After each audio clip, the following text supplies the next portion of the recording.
कक्षा में आपका बहुत बहुत स्वागत। बच्चों, आपने पेपर खत्म किए और फिर से पढ़ाई शुरू की और अब आप 12 मासा समझ चुके होंगे। ऐसा मेरा अनुमान है कि आपको हिंदी के 12 महीनों के नाम बहुत अच्छे से समझ में आ गए होंगे। और आज हम पाठ पढ़ने जा रहे हैं और वे फकीर बन गए। कौन फकीर बन गया? कौन फकीर बन गया बताइए? महात्मा गांधी। महात्मा गांधी, मोहनदास करमचंद गांधी, जो महात्मा गांधी बन गए। और क्योंकि उन्होंने त्याग से, अपनी संघर्षमयी यात्रा से और असहयोग आंदोलन से अंग्रेजों को भारत से भगा दिया, तो आज हम अब पाठ पढ़ते हैं, पाठ 15, और वे फकीर बन गए। महात्मा गांधी, जिन्होंने देश की आजादी के लिए बहुत कुछ किया। ये पाठ हमें क्या सिखाता है? ये पाठ हमें बताता है कि गुलामी की भयावहता कितनी विकराल हो चली थी और गुलामी की जंजीरें चाहे सोने की क्यों ना हो, महात्मा गांधी ने कहा कि वे हम नहीं ग्रहण करेंगे। गांधी जी द्वारा स्त्रियों की समस्याओं को समझकर उनका निदान ढूंढने का प्रयास भी किया गया इस पाठ के द्वारा। ये बताना कि चरखा, अपने देश का चरखा सूत काट कर कपड़े, अपने देशी वस्त्र पहनना, खादी के वस्त्र पहनना, स्वावलंबन बनना, आत्मनिर्भर बनना, जैसा कि आज मोदी जी कहते हैं आत्मनिर्भर भारत। हम अपने भारत में ही सारे उद्योग धंधे या सब कुछ अपने ही देश का प्रयोग करेंगे। विदेशी चीजों का प्रयोग जब नहीं करेंगे तो हमारा देश संपन्न होता जाएगा। और छोटे छोटे लोग जो छोटे छोटे लघु उद्योग करते हैं, तरह तरह के धंधे अपने चलाते हैं, वो सब पैसा कमाने लगेंगे, उनकी स्थिति अच्छी हो जाएगी, कोई गरीब नहीं रहेगा, कोई अभावग्रस्त नहीं होगा, कोई भूखा नहीं सोएगा, कोई वस्त्र फटे हुए नहीं पहनेगा। क्यों? क्योंकि गांधी जी ने देश की आजादी के लिए जो स्वप्न देखा था उसे पूरे करने का प्रयास हम भावी पीढ़ी का है, आप बच्चों का है, कि आप कैसे आत्मनिर्भर भारत बनने में हम लोगों को सहयोग करते हैं। तो देश में आज भी समस्याएं हैं, उनका समाधान बाहर ढूंढने से नहीं मिलता, अंदर ही मिलता है। देश के संसाधनों में ही है। ये भाव आज भी प्रासंगिक है कि जो आत्मनिर्भरता ही स्वाभिमानी जीवन का मंत्र है। आत्मनिर्भर बनने पर ही स्वाभिमान से हम जी सकते हैं, स्वतंत्र भारत के निवासी हैं। और जिन्होंने स्वतंत्रता पाने के लिए प्रयास किया, उन्होंने बहुत कष्ट झेले, संघर्ष किया, लेकिन आप स्वतंत्र भारत के निवासी हैं और स्वाभिमान के साथ आत्मनिर्भर बनकर अगर जीवन जीते हैं तो यही स्वप्न गांधी जी का था। सभी देशवासी अपने हैं, सभी लोग अपने हैं, सभी धर्म जाति के वर्ग के लोग अपने हैं और सबके सुख दुख, सबकी समस्याएं भी अपनी हैं। अब हम अगर देश के लिए जीना है, अगर हमें देश के लिए जीना है तो हमें स्वार्थ वृत्ति से दूर हटना है। ये गांधी जी चाहते थे कि स्वार्थ त्याग कर सबको अपना समझो, सबको समान समझो। और जब सब पूरे देश के लोगों को तुम अपना समझने लगोगे तब तुम गलत कार्य नहीं करोगे।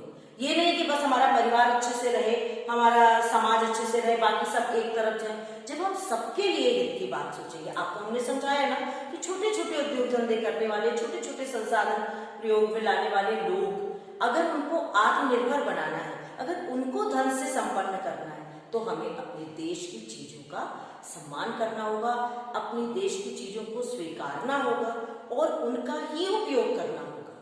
भले ही जैसे आपने इस बार हमने देखा कि दीपावली में घर के मिट्टी के बने अपने देश के सुंदर सुंदर दीपक बनाए गए और लोगों ने खूब खरीदे, तो उससे क्या हुआ? उन लोगों का हित हुआ ना जो कुम्हार हैं, जिनके पास खरीदने के लिए लोग कम आते हैं, सजावट में ज्यादा चले जाते हैं, दीपक ज्यादा जलाए गए। तो यही गांधी जी का स्वप्न था। और आज के नेताओं की जो सहानुभूति है, ये गांधी जी की तरह उठाए गए कुछ कदम कारगर सिद्ध हो सकते हैं अगर हम असहाय लोगों की, गांधी जी को आप जानते हैं असहाय लोगों की सेवा करते थे, समाज में जो उनके पास जाता था उसकी सहायता करते थे, बुजुर्गों का ख्याल रखने की बात करते थे, बीमारों की सेवा। गांधी जी स्वयं चिकित्सक थे।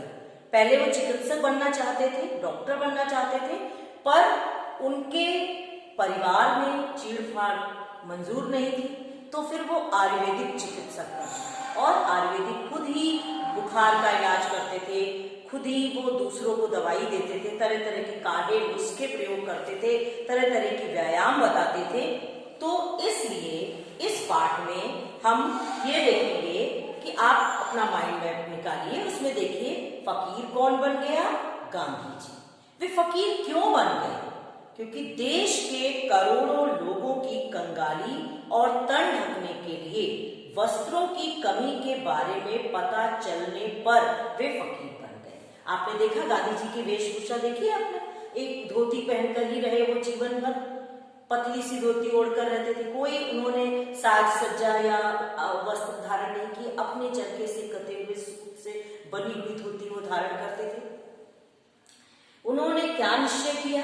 उन्होंने ये निश्चय किया कि घर घर सूत काटकर अपना कपड़ा खुद तैयार करना है, विदेशी वस्त्रों व वस्तुओं का बहिष्कार करना होगा, विदेशी वस्त्रों की होली जलाकर उन्हें त्यागना होगा।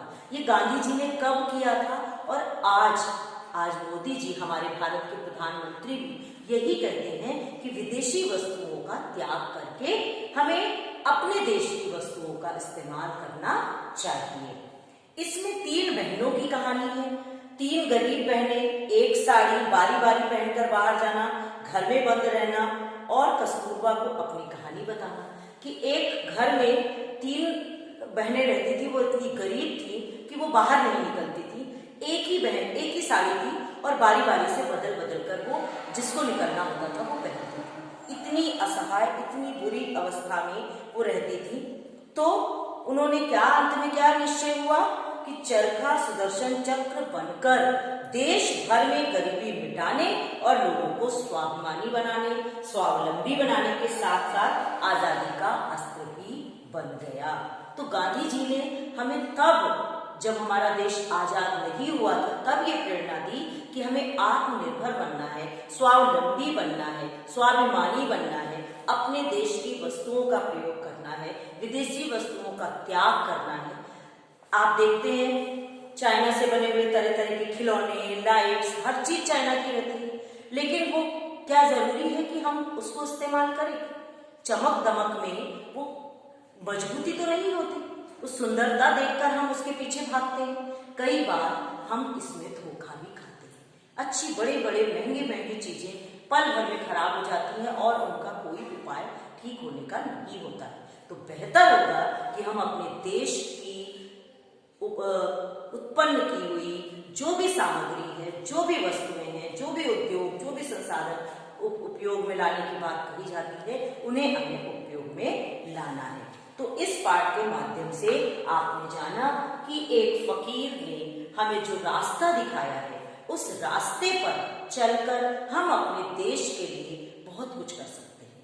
बच्चों, आप भावी पीढ़ी हो, भावी नागरिक हो और आपको गांधी जी से प्रेरणा लेकर आपको आगे बढ़ने के लिए आत्मनिर्भर बनना बहुत आवश्यक है, स्वावलंबी बनना बहुत आवश्यक है। किसी भी काम को करने में कोई शर्म नहीं होती।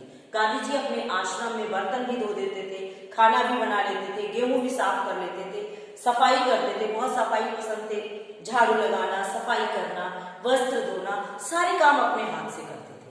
तो वो हमें क्या सिखाते हैं? स्वावलंबी, अपना सहारा खुद बनो, किसी पर आश्रित मत हो।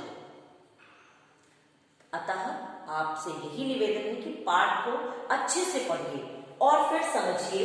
इसमें देखिए शब्दार्थ में देखिए दिया गया है कि विलायती, विलायती शब्द का क्या अर्थ है? अंग्रेजी या विदेशी।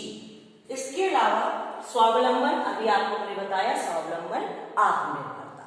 आत्मनिर्भर भारत की बात मोदी जी कर रहे हैं और आपको आत्मनिर्भर बनना है। धन्यवाद।